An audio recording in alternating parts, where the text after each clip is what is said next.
let's begin the final session. And what better than to have two very eminent people, Madam Preeti Saran, and may I take the liberty of informing this august house, as taking a cue from Madam Lakshmi Puri, उनका ये ससुराल college है, तो इनका भी ये ससुराल college है. And we have the distinguished Shankar Sharma Sahab, Ambassador Shankar Sharma Sahab, and they will talk about why do we need this solidarity of the South. So this session will ask Honorable Ambassador Preeti Saran ji to make a presentation for 10 minutes, and then His Excellency, the Ambassador of Nepal, will speak for 10 minutes, and then we'll have the engaging sessions. Thank you. I'm extremely excited to be here today at Hindu College, which was mentioned by Professor Singh as my Sasural college. Well, I was from South Campus. I went to LSR, so rarely ever visited Delhi University. But yes, I got married to an alumni from Hindu College who can never stop talking about his happy days here. Coincidentally, he was here just yesterday, I think addressing some of you perhaps. And he returned home so excited. I thought I must let you all know that for him, that was the high point of his day yesterday. And we've shared pictures with families and friends about his trip here. So that makes my visit here that much more exciting and important. But what makes it even more exciting is the fact that I get to interact with all of you. I think the presentation has already given you a big overview of what is the issues about Global South, as in the developing countries, as against the North, which is really the developed world, which has actually driven the agenda for the last 8 decades. After the Second World War, really it was the victors of the Second World War. And it is quite obvious even today, when you look at the membership of the Security Council, the General Assembly at the United Nations is, of course, represented by all the members of the United Nations, countries big or small, and it's always one country, one vote. But on key security strategic issues, the decisions are left only to these 5 members who were the victors of the World War. They're called the Permanent Five, which is USA, UK, France, Russia, and China.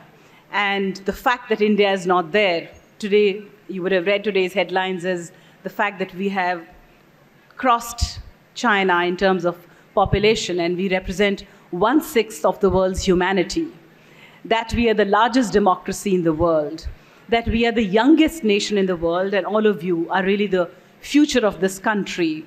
And when 1/6 of the world's humanity stays unrepresented at crucial decision-making bodies, like the UN Security Council, or whether it's the Bretton Woods institutions like the IMF, World Bank, or some of the other institutions, obviously you know that the current institutions, global institutions, do not represent the voice of the South.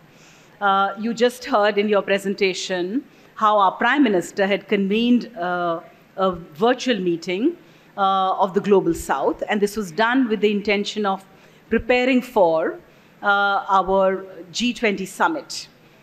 Have you heard of the G20 summit? I presume you all have. Please raise your hands, those who have not. Okay, one hand went up thinking I was asking about the G20. So it's good to know that you all know about the G20.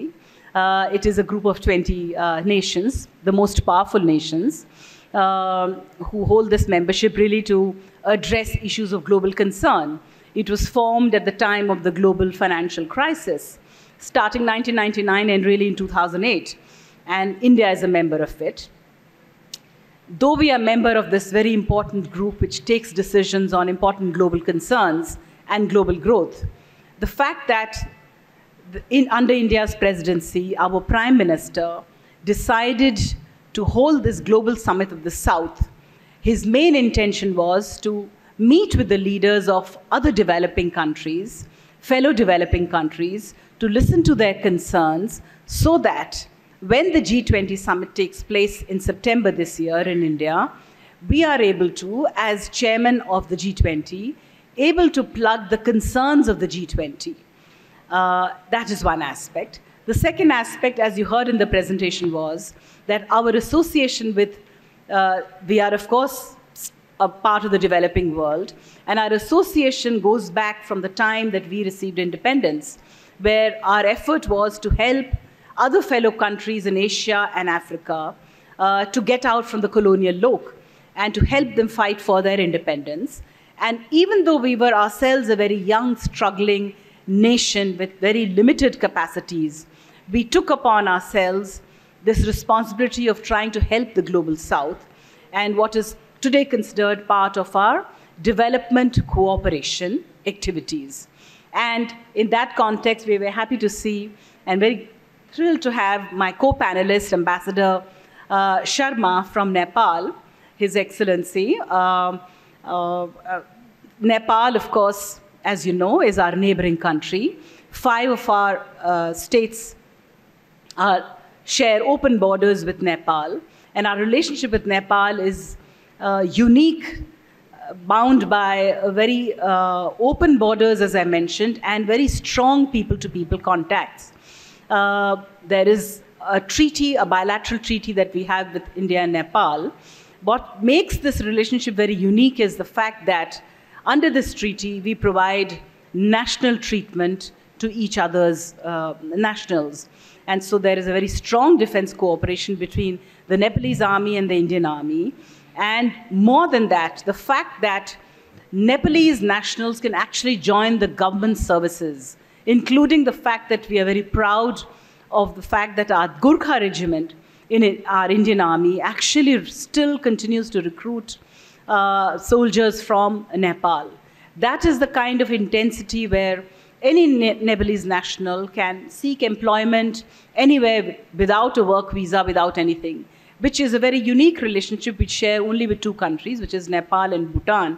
And I don't think it can be replicated anywhere else. Even in the European Union, where what is called the Schengen visa, there are still a lot of obligations about countries visiting or working in each other's countries.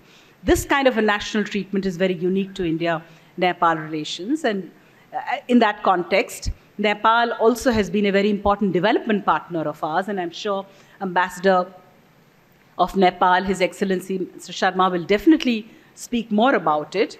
I thought very quickly in these 2-3 minutes, I'll wrap up by literally mentioning to you the fact that, one, the G20 provides a very important opportunity for India to showcase the concerns of the developing countries who are considered the global South. And you heard in your presentation by your colleagues talk about climate change, about the war in Ukraine, about so many other problems that afflict us today, where the global South was not responsible for creating the mess. For example, the war in Ukraine. That was not created by us, but the shortages of fuel, fertilizer, and food that we suffer in Asia, in Africa, and Latin America is a result of a conflict that's taking place in Europe, which we did not start. We are not parties to the conflict, but we have to suffer. Similarly, climate change is another issue which today, if we are having flash floods and cyclones and other problems, it is on account of rapid industrialization that took place in Europe, in North America, at a time when we were not industrialized. Today, we are being told to curtail our development activities so that we can help contribute to climate change. But there is something called a historical responsibility of those countries in Europe and North America that industrialized rapidly and whose activities from 100 years back is today what is causing us the climate change. So there's something called a climate justice and common but differentiated responsibilities that we have to take, where the countries of the global South, who are the biggest victims of climate change, have to put forth. Likewise, debt traps. You will hear of major crisis that has happened in Sri Lanka and Pakistan, in several other countries in Asia and Africa, as a result of all kinds of unviable lending practices of other countries, which comes to address, or rather the global South becomes a victim of these, because they've always been the rule takers and not the rule makers. And once again, it is the Global South solidarity which comes in very important. And here I thought I would mention to you that India, of course, as a developing country, in spite of its limited resources, has focused a lot in providing a development partnership to fellow developing countries in 3 aspects. In providing them lines of credit so that they can build their infrastructure, build institutions, build other areas for their development activities. The other thing we do is in terms of giving grants, especially to our neighboring countries, where we have helped build a lot of important economic projects, including rail lines, roads, electricity lines, connectivity, etc., which is part of the development programs of the countries, of our neighbors in particular. And the third is in terms of training and capacity building, where we have undertaken a lot of this work because our own experience of development cooperation is something that can be replicated. You know, if a rich country were to come and tell us how to do a certain project, how to undertake a certain training program, how to start a certain activity, they come from their own background, which does not exactly gel with the requirements of, say, a poorer developing country. In India's case, what we have found is all the development cooperation training programs that we've undertaken, we have done it because our levels of development are matching with our fellow partners, and so our experiences can be scaled accordingly and transposed in that context. The other reason why India undertakes these development cooperation activities, as you know, I mentioned that it is part of our heritage of having helped our fellow developing countries. And to quote Mahatma Gandhi, who said that my service to India includes service of humanity. And that is the core reason that drives us. In fact, you know, when our Prime Minister was in Uganda and addressing the government and the parliament there, he said, and I'll quote, "Our development partnership will be guided by your priorities. It'll be on terms that will be comfortable for you and that will liberate your potential and not constrain your future. We will build as much local capacity and create as many local opportunities as possible." Unquote. I quote this because this is a very important point. You might have heard of other development cooperation activities undertaken by some other richer countries, or you might have heard of examples, read about, for example, the Belt Road Initiative started by China. And today, a lot of these Belt Road activities undertaken by China, whether it was Sri Lanka, Pakistan, several countries in Africa and Asia, have suffered on account of a very, what is called unviable, debt trap that some of these countries have got themselves into, or very unviable, environmentally damaging, degrading projects, which have not helped in the local economy, but merely served maybe China's strategic interests. So that is the other point I thought I would highlight.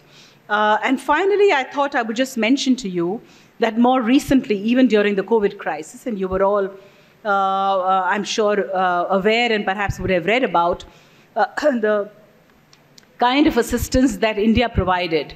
Apart from providing 2 billion doses of the vaccine to its own people, we had to, of course, protect our own people first. But at the same time, we provided over 235 million doses of the vaccine and other essential medicines as part of our Maitri vaccine project, where we reached out to of course, our neighboring countries immediately and to other developing countries. And most of these were provided on grant basis. And even where they were not provided on grant basis, the cost of medicines and vaccines and other medical equipment that they would receive from India would be 1/10 the cost of what they would get from anywhere else. But India's outreach in terms of its development cooperation, it's not just restricted to, as I mentioned, providing lines of credit or assistance or capacity building and training, but it has also been associated with reconstruction of a lot of cultural heritage sites, including in Nepal with the Pashupatinath and in Bhutan and in Myanmar and Sri Lanka, etc. in Vietnam, a country where I have served. So these are some examples of yet another India's desire to look at the entire global south as part of what is we call the Vasudhaiva Kudumbakam.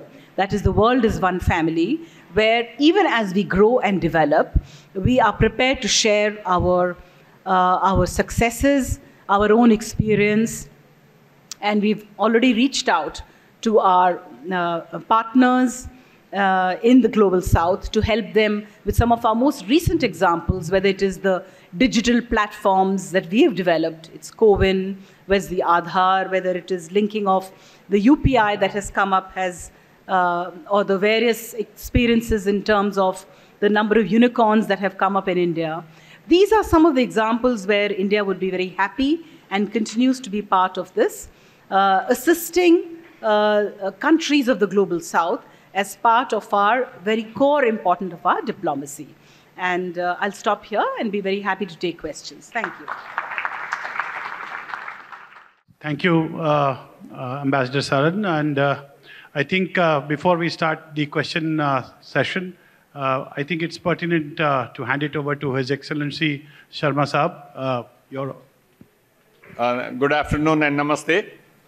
Professor Singh, Ambassador Preeti Saran, faculty members, distinguished guests, and fellow students. It's a great honor for me to have been invited to this panel discussion on the solidarity of the South. This is a very important topic and it has a need for greater discussions for a number of reasons. Number one, South is growing at the fastest rate in the world. China used to grow at the fastest rate. Southeast Asian countries were growing at a very fastest rate.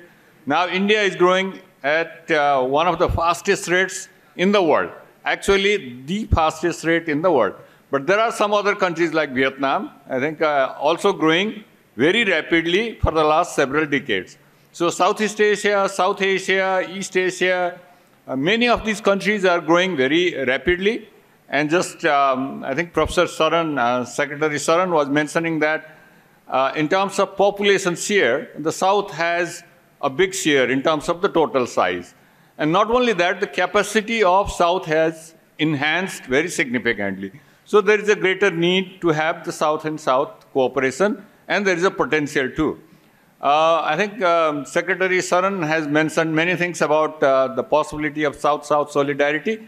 I would like to focus on some of the practical things that have been discussed and also that is in the agenda of G20. First of all, I think digitization. India has done a great achievement and leapfrogging in the area of digitization. It's not only that, today India has done so much progress in the area of digitization. India's basic strength, the number one strength over the last few decades has remained in the IT technology and its application. So that is one of the areas where India has the greater advantage. Now what we are talking today is, I think, India's strength on UPI, what they call Unified Payment Interface. It has a potential to link India with several countries, and then it will have a longer-term benefit in tourism, in transferring the money for the workers, as well as for the business people. So just to give the example, I think India has done this interface, United Payment Interface, with many other countries. The last one was with Singapore. Now Nepal, Bhutan, number of these countries in South Asia, Southeast Asia, they are also trying to do that. I think if we can expedite this kind of payment system, then it will definitely enhance the tourism in the area, business opportunities in this area, and also it's much easier to send the remittances from one place to another. So you can do it through the mobile phone, with the mobile number. You can do it with some kind of other codes or Paytm kind of activities. So this is one of the areas where real-time money transfer takes place, will benefit a lot of people, and then India is trying to expand that one, and then we should take benefit out of that, this United Payment Interface. The second area, I think, which is often talked in almost every area, is on the climate change. the climate change area is, if we talk about South Asia, this is like a continent. Although we call it subcontinent, but this is like a continent. The reason is that we have high Himalayas, we have oceans, we have islands, we have a number of problems that has been created by the weather conditions and climate change. So this is a basic kind of experimental place or the laboratory for all kinds of environmental challenges and potential, how to address these potentials. So if we are talking about the Himalayan areas, in Nepal we have an institution called International Center for Mountain Development, Integrated Mountain Development. They are doing lots of research in the area of mountain climate change and its impact to the livelihood. Similarly, I think in India, we have ocean here and islands here. And then India has lots of capability in this area to share the experiences, research, and the applications of the technology that has been developed all over the places in the area of climate change. So I think this is one of the areas where we can benefit out of the cooperation in this region, mainly because of our experiences and diverse geographical and ecological condition of the region. The third area I just would like to mention is about the electricity grid in this area. The reason why I am saying this will have greater benefit to the entire region is that countries like Bhutan and Nepal, they have a huge potential in generating the hydroelectricity. So now most of the countries, they have their own target of reducing the carbon dioxide emission, greenhouse emission. So I think that is one of the areas where we can have a greater cooperation and all the countries will benefit. Countries like Nepal and Bhutan, they will benefit in terms of getting the revenue from the consuming countries like India and eventually it will be Bangladesh, Myanmar, Sri Lanka in the region basically. But these countries, they don't have to spend money in generating the renewable energy in South Asia. So I think they can get the energy that has been invested, generated in some other countries. I think that there is a greater prospect for cooperation in this area. So Nepal is also trying to see how we can integrate the entire region in the electricity. Nepal, India, Bangladesh, I think we all have bilateral electricity agreement for exports and imports of electricity. Similarly, Bhutan and India. But if we can integrate, I think it will be win-win situation to most of the countries. And this is also linked to the climate change. So this is one of the areas which also have the potential. The other areas, I think I would like to just touch upon is about the tourism. So our countries like Nepal and India, as Secretary Saran was mentioning, I think there is a free open border. We can travel from one country to another country without even taking the passport and visa. The identity card will do. So similarly, I think in terms of proximity, there are so many countries in terms of the diversity, like Maldives, Sri Lanka, Bangladesh, Nepal. We have all kinds of ecosystem in these areas. So tourism, basically this is one of the areas where we can strengthen in the future. The Ramayana circuit, when we are talking about the religious or spiritual tourism, basically there has been two areas of cooperation that has already started between Nepal and India and number of other countries in the area of Ramayana circuit and also Buddhist circuit. And there are so many air connectivity issues. I think there are many air connectivities between the cities of one country to another country. But in the meantime, a lot more needs to be done. Otherwise, I think if we cannot develop the region, people will start traveling to, and then that's already happening actually, Bangkok, Southeast Asia, China, a number of other countries. So I think this is one of the areas where we need to develop not only the tourism products, but also the connectivity and how we can facilitate the tourism in this area. The last one I just want to touch base, because when we talk about G20, people talk about the supply chain, whether that's about the food, fuel or fertilizer. Because when we saw this crisis between Russia and Ukraine, there was a lot of shortage of food, fuel, and fertilizer. So the supply chain is very important. When we talk about the supply chain, I think India has also developed the capacity to invest in other countries. Nepal, in the meantime, is also trying to see how we can get more investment in the area of hydropower so that we can generate more electricity and sell it to other countries, including India. The second area is we are also trying to develop a special economic zone where I think the countries like India, Sri Lanka, Bangladesh, or even other countries, they can invest in the special economic zone and industrial estates and industrial corridor that Nepal has developed in this area. India has the strong competitive advantage in investing in Nepal. As for example, I think in terms of language, culture, food, proximity, I think a non-existing hassle in terms of traveling between the two countries. So I think these are some of the strong advantages. But in the meantime, if anything that is produced in Nepal can come to India duty-free, quota-free, anything that is produced in Nepal can go to European community duty-free, quota-free, except the arms. Anything that is produced in Nepal can go to several other countries, including the United States, under the GSP facilities. So I think Nepal is also trying to develop our investment climate. But in the meantime, if there are investment opportunities in the region enhanced, mainly through the development of infrastructure, connectivity, trade rules and trade policies, investment policies, I think that will also create a lot of potential in enhancing the growth and prosperity in the region. So I think there are so many other things, but these are some of the areas where I thought is more practical, doable, and they are also in the agenda of G20. Thank you so much.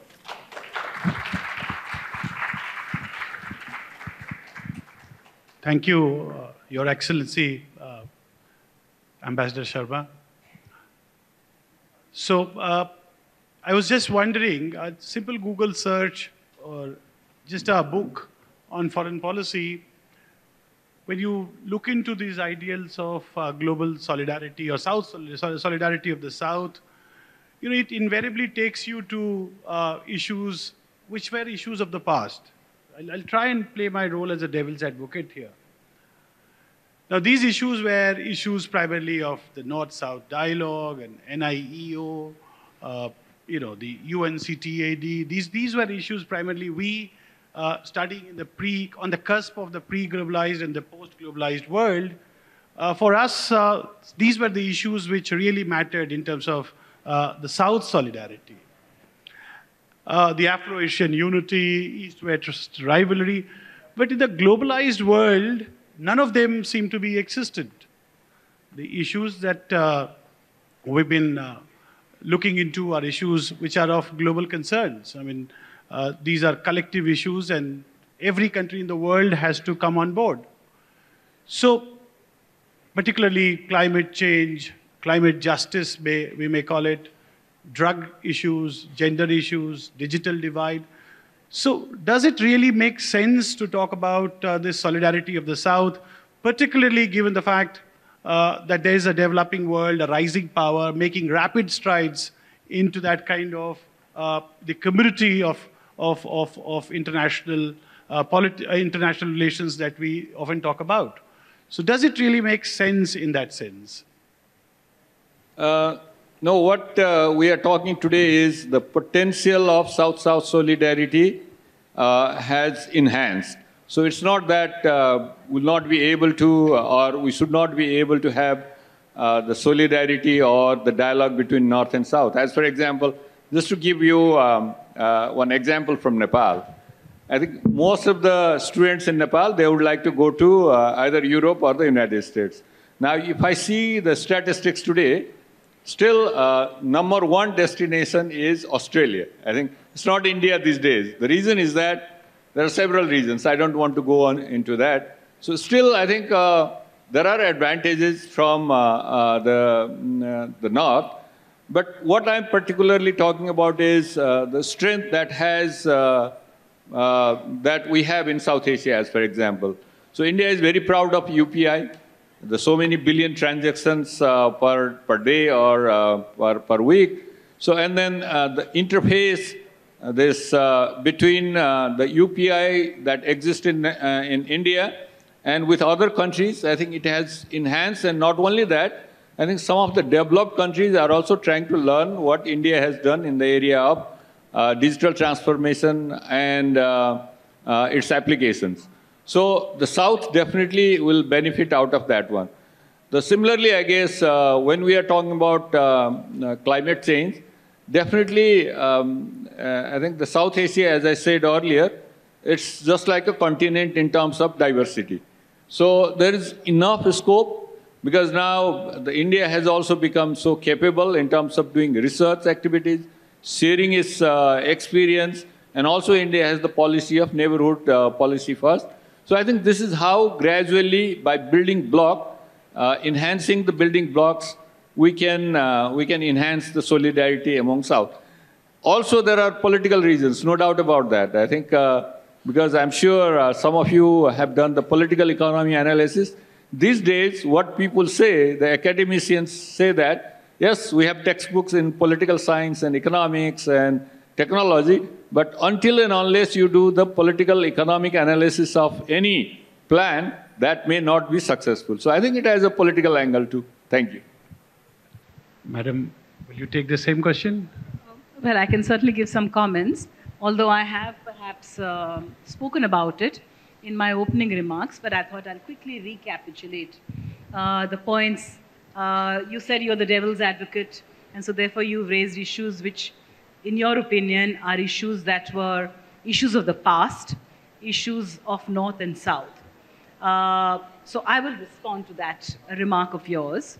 Certainly when we look at solidarity of the global South, it has to be a North-South issue, because collectively the global South definitely has been a victim of rules that were imposed upon us, whether it is multilateral trading institution like the WTO, where we were literally rule takers on intellectual property rights, on agriculture. We, as developing countries, got together to inject what is called the Doha Development Round, or the developing countries' concerns, where we said we should all be given special but differential treatment. That is a fight that continues to go on in the WTO. And one of the reasons why the WTO and the multilateral trading system has not worked as well as it should have is because the rules were made by the rich countries to serve their interests in agriculture, in other areas, and they've been very insensitive to our concerns on intellectual property rights, on agriculture, on issues of core concern. A country like India, where 70% of our population is actually in the agriculture sector. And that is where countries, the bigger countries like India, with the support of all other smaller countries who've been victims of the same unfair rules, have been able to put a collective voice in multilateral institutions like the World Intellectual Property Organization, the WIPO, where we talk about intellectual property rights, or in WTO, where we talk about trade rules. And in fact, for that reason, we've gone outside of the multilateral trading system to create our own trading blocks, including sub-regional ones within BIMSTEC, with ASEAN, with some other countries. Now, India is, of course, doing one with EU, with Australia and others. And so what I wanted to say was that we are no more now prepared to accept rules that were made by the rich countries 8 decades back. First one. Then, in terms of the items which are now on the agenda as part of collective addressing by the Global South, these are not issues of the past anymore. Climate change, again, we are victims of it, and we are collectively talking in terms of climate justice, of financing and technology, so that we do not compromise on our development goals and objectives, and yet remain responsible citizens. So that's the other aspect. On supply chains, Ambassador Sharma already mentioned. Yet another issue which is of great importance to developing countries has been the fact of unviable, unsustainable debt burdens that they've had to take on account of international institutions, where the global south is collective, and India has been in the forefront of talking about restructuring of these loans so they're viable and they do not put countries into perpetual poverty and debt traps. The other areas where I think I just mentioned again, and I'd like to just repeat for the fact that it should not get missed out, is that we as developing countries can set the example for others on issues where we have had some successes. Some of our own examples on the digital platform, on bridging the digital divide. The solutions that we've come forward are not only going to be solutions for just the global south. In fact, the kind of solutions today India can talk about, whether it's in terms of entrepreneurship, creation of unicorns in the fintech and other digital applications, is something where we can teach the rest of the world about it also. So there is more to global South solidarity than what was traditionally discussed earlier. Thank you, Madam. But just taking on from there, if the 20th century was about nationalism, 21st century seems to be about cosmopolitanism. And this whole idea of solidarity and global justice seems very intuitive, but the fact remains that if you see the attempts by the developed countries, just as issues started becoming important, and just as the UN started believing in issues like the negotiation for trade and development, what we see is the issues got shelved off, and instead what we had was WTO and a globalized system. The question is, if these institutions have been helping the developed countries to impose their agenda and to serve their own interest, the question is, why would these countries agree for any sort of reforms, no matter what pressure we might exert? No, I think this is a difficult issue, no doubt about that. I think, so there is, I think being a student of economics, what I will say is that the many countries go by their economic strength also, to a large extent. So if you are talking about even today, I think the problem is, where is the market? I think the market is growing in the developing countries, but still the market, the big market, we find it in the developed countries. So that will have a major implications on the negotiations that we do in many fronts. So that will have some implications. The unity among developing countries, if that can happen, that will have a major impact in terms of the negotiation in many areas, including in the area of agriculture subsidy, climate funding and climate change. So I think this is basically the geopolitical situation, the political division. I think that will have a lot of implications in all these negotiations.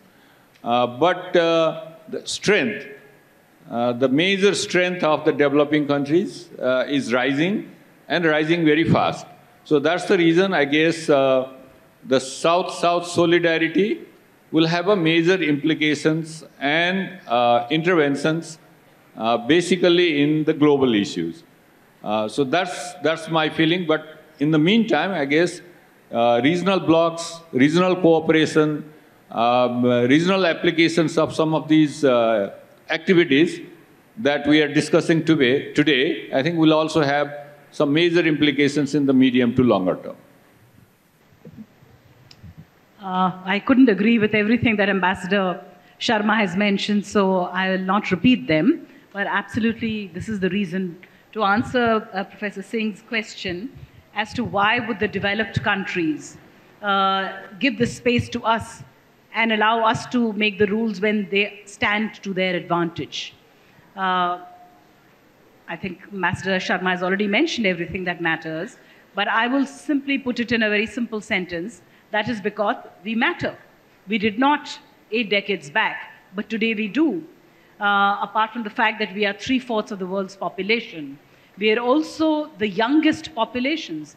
The demographic dividend is to our benefit, and therefore the potential for future growth, the engine of growth is going to be the global south. It is no longer a unipolar world. It's no longer just a bunch of 7 rich countries who will make and create and sell to each other. The biggest market today rests in the global south.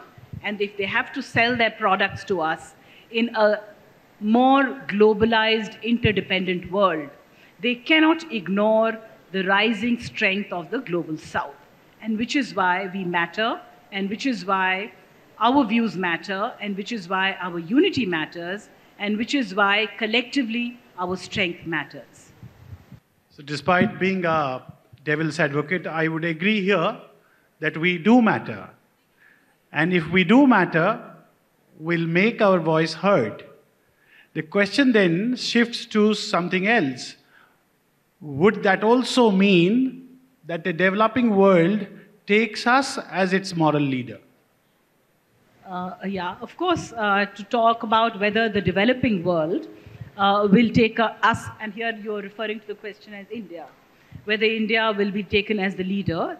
I think already it has been acknowledged, the fact that, when our Prime Minister convened this meeting of the Global South, I can just give you the numbers. 125 countries participated, which included 29 countries from Latin America and Caribbean, 47 countries from Africa, 7 countries from Europe, 31 countries from Asia, and 11 countries from Oceania. I think that is also mentioned in the presentation.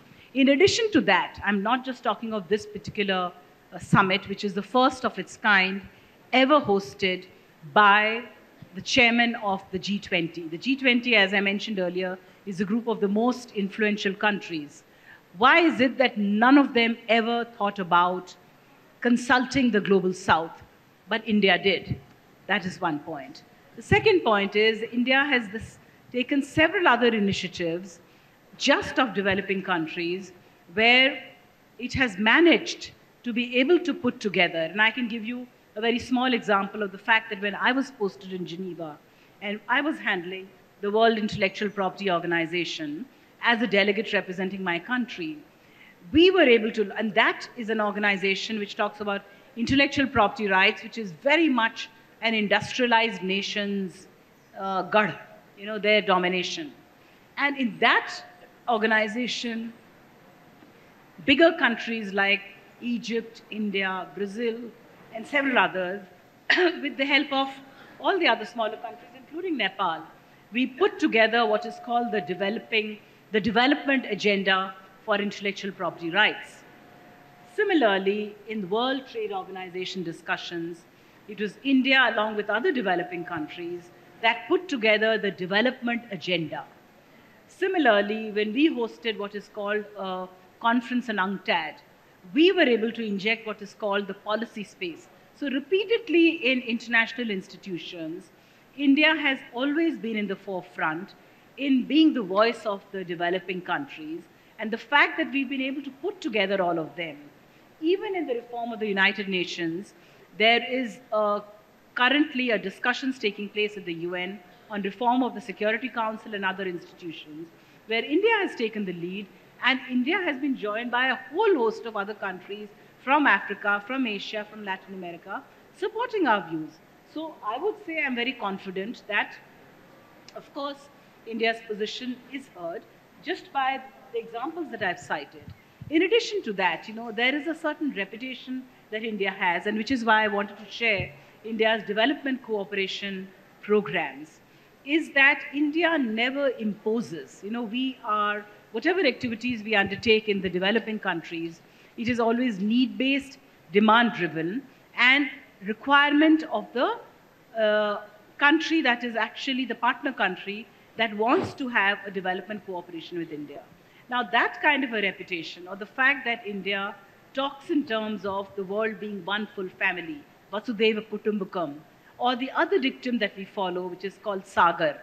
We are a maritime power, as we are also continental power, and we talk about what is called the security and growth for all in the region. It is always that India has never tried to fend for itself, but taken everybody along.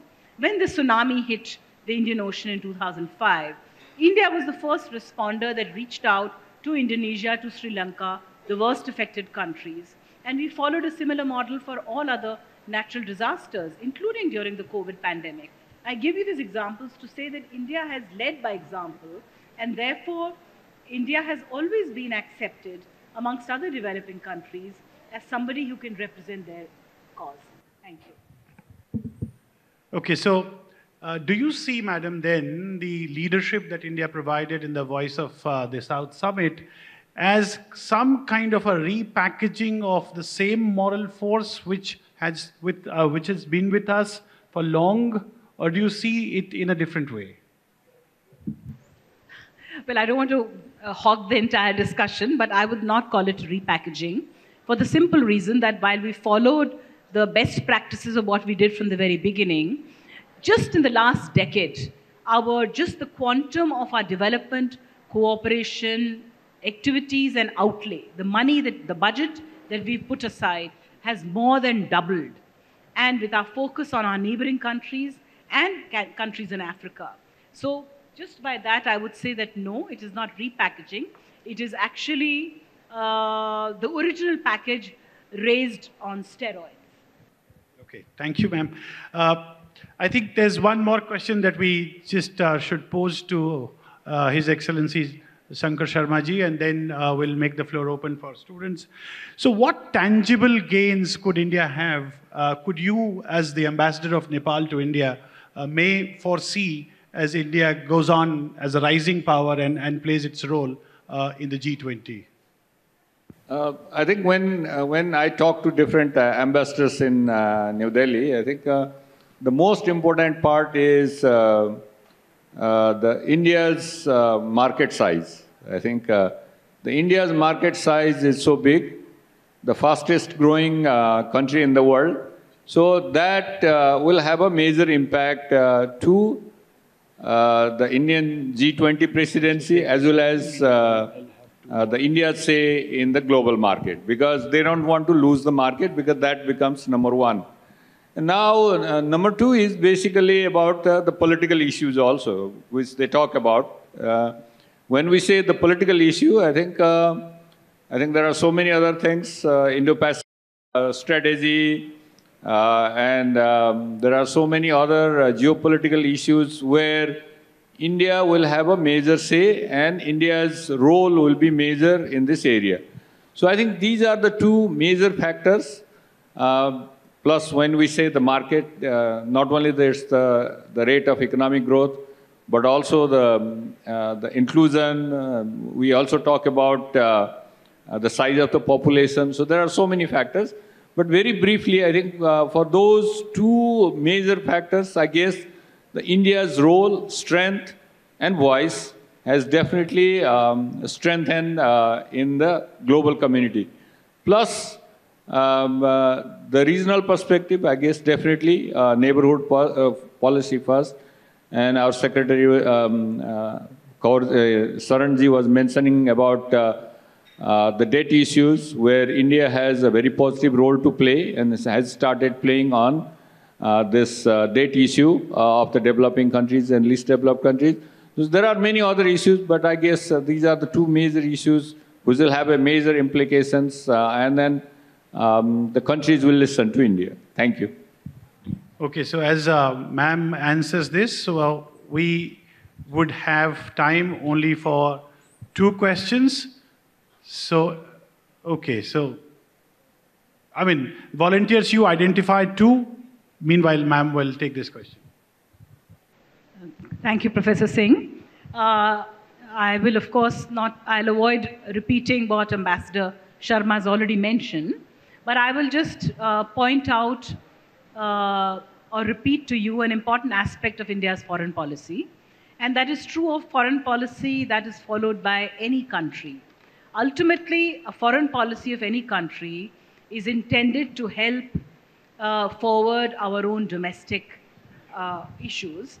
And so to that extent, we are, of course, living today in a multipolar world, and we have developed a series of a web of partnerships with our strategic partners, with our neighborhood, with our extended neighborhood, with the intention of naturally forwarding India's core interests in terms of our strategic interests, our political interests, our economic interests, our cultural interests and influences.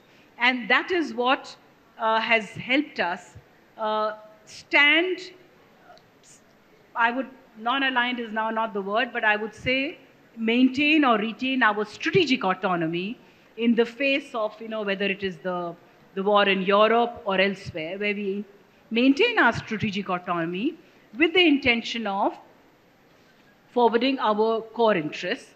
But at the same time, when we forward our core interests, we also don't lose track of our inherent values. There's something called our interests, which is to forward our domestic interests, but also there is something called our core values. And those core values of representing the voice of the entire global South, or representing our core values of peace, of sovereignty, of territorial integrity, of pluralism, of oneness of universe, Vasudeva Kutumbakam, as I mentioned earlier. Those core values also are retained when we pursue our foreign policy.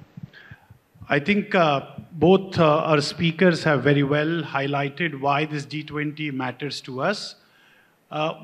We know this very well, that power becomes brute force unless validated by moral ideas. And I think the Prime Minister is leading on that front in terms of creating a value system while also at the same time asserting that, well, it's been too many years now, too many decades now, and this is the moment that we have arrived.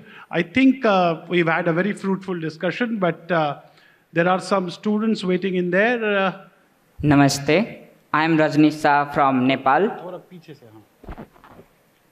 As we are discussing on a voice of a solidarity in Global South, I wonder about SARC, South Asian Association for Regional Cooperation. A discussion forum specifically for South Asian country was formed with a great enthusiasm and expectation in 1985. However, it is now almost defunct. How do you see cooperation among South Asia growing when form like SARC keeps getting sidelined? Well, thank you for the question. At one stage in my own diplomatic career, I was heading the division of SARC. And I had worked very actively when India hosted the SARC summit in 2007. So I can say that I'm emotionally very attached to the subject of SARC. India, of course, is a founding member along with all other countries of South Asia. There is a lot of potential that SARC has. However, the problem with SARC is that one country in the membership of SARC has stalled issues on account of cross-border terrorism, which has made it impossible for SARC to function. That is as far as that aspect is concerned. But it is not just terrorism that is a problem. Even instruments that emerged out of SARC, like the SAFTA, the SARC South Asia Free Trade Arrangement, SAFTA. Member countries were obliged, and India as the bigger country had in fact given extra concessions to the LDC countries and the smaller countries. But there are certain obligations of free trade as part of the South, which we as member countries, 7, 8 countries, are supposed to adhere to. When you sign on to an agreement, you have to adhere to the requirements. But again, it is the same country, Pakistan, which refused to provide the access to Indian goods, which it is obliged to as part of that agreement. Once again, there was another institution, in fact, which came about as a result of the SARC summit held in 2007, and that is called the South Asia University. The building is there in Delhi, the institution is already running. However, member countries are obliged to pay a certain contribution for running the university, and it is on a graded basis. The largest country, India, contributes the largest amount. India has put in the entire capital expenditure for building the university campus. Other countries have to put in their fair share. Even the smallest country in SARC has paid their contributions. Only one country that has been the repeated offender is Pakistan. Now, if you're going to create institutions in SAARC where that one country repeatedly stalls the processes, obviously it's not working. It may work in the future, but that does not mean that we do not believe in regional cooperation. If SAARC doesn't work, we'll find some other way. It's like a river that flows. एक पत्थर आपके सामने आएगा, पानी कहीं और से चला जाएगा. So we have found within SAARC there is a provision called sub-regional cooperation, and India, along with Nepal and Bangladesh and Bhutan, have started what is called a BBIN cooperation. Bangladesh, Bhutan, India, Nepal, sub-regional cooperation. We've also worked along with Nepal and other countries of the region in what is called the BIMSTEC, the Bay of Bengal Initiative for Multilateral Technical and Economic Cooperation. It comprises of many countries of SAARC and 2 countries of Southeast Asia, Myanmar and Thailand. And we are in BIMSTEC, in fact, is going full steam ahead with a lot of regional cooperation, which has been denied in the SAARC context. So just because one country stops doesn't mean the others will stop. We will continue our cooperation within the continent and the subcontinent through other means, and that's what we will do. We hope that the differences between countries are eliminated and we revive the SAARC, and that will give us greater benefit in the area of trade, investment, tourism, and overall growth and prosperity of the region.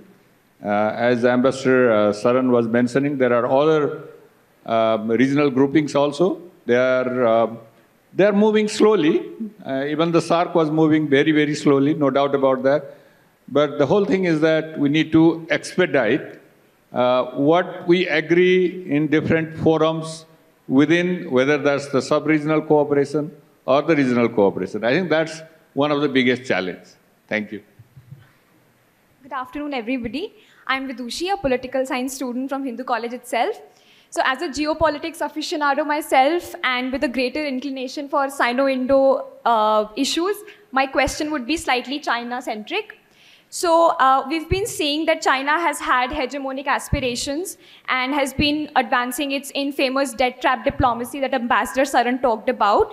And even though India offers assistance at much more liberal terms, we see to the global south, we see that China's strategy to entice the poor countries by offering cheaper loans to meet its belligerent geopolitical needs has been quite successful in luring these countries, the BRI that ma'am talked about. And that has seemed to have an edge over India in advancing assistance to these countries. We saw that China offered approximately $1 trillion worth debt to these countries in the last decade.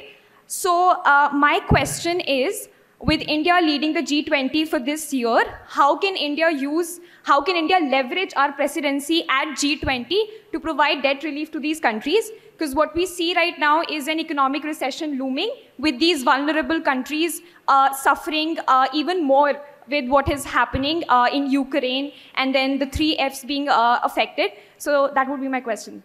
Thank you. So it's a very long-winding question. I would request Hindu College to do a whole session on India-China relations. But I can say that as far as China is concerned, or India-China relations are concerned, I can only use the Facebook expression. You talk about relationships, it is complicated. So we would like to, of course, have good relations with China. They are, of course, today USA is our largest trading partner, but China is an important trading partner for India. And I think China can be an important partner for us in multilateral cooperation, whether it's climate change, whether it's reform of multilateral institutions, etc. But what has happened in the last 2 years is something that has turned public opinion completely against China. They have changed facts on the ground. We have lost soldiers to agreements that have been in position for the last 3 decades, and they go and change those agreements, which we've adhered to so far. So I think at the moment, the relations bilateral are not good. But on the question of China's enticing the poor with its Belt Road Initiative, I think it's really for these poor countries. You know, initially, of course, the Belt Road Initiative showed a lot of promise, and India was the first one that had expressed its cravings, primarily because the China-Pakistan economic corridor ran through Indian territory, you know, so that was impinging upon India's sovereignty and territorial integrity. And that is what India had objected to. And that was initially when the BRI was initiated. You would be amazed to know that all those countries in Europe, in Africa, in Latin America, in Asia, who signed on to, I mean, I know that Ambassador Sharma might say he has a very good experience with the BRI projects that they are undertaking in Nepal. I'm sure several other countries have similar experiences which are positive.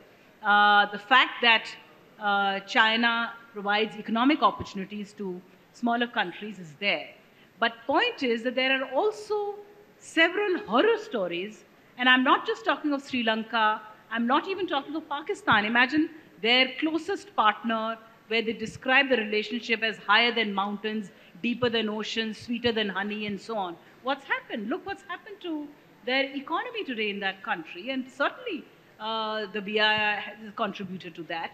But I have just recently done a study in another forum where we were studying the BRI, and I was shocked to discover the number of countries in Southeast Asia, in Asia, in Latin America, in Africa, who have suffered on account of huge environmental degradation, horrible labor conditions, and other issues that have come as a result of BRI. So, of course, it is for the recipient country to go through, you know, if it has been a non-transparent process of trapping you into an arrangement, it is obviously a problem.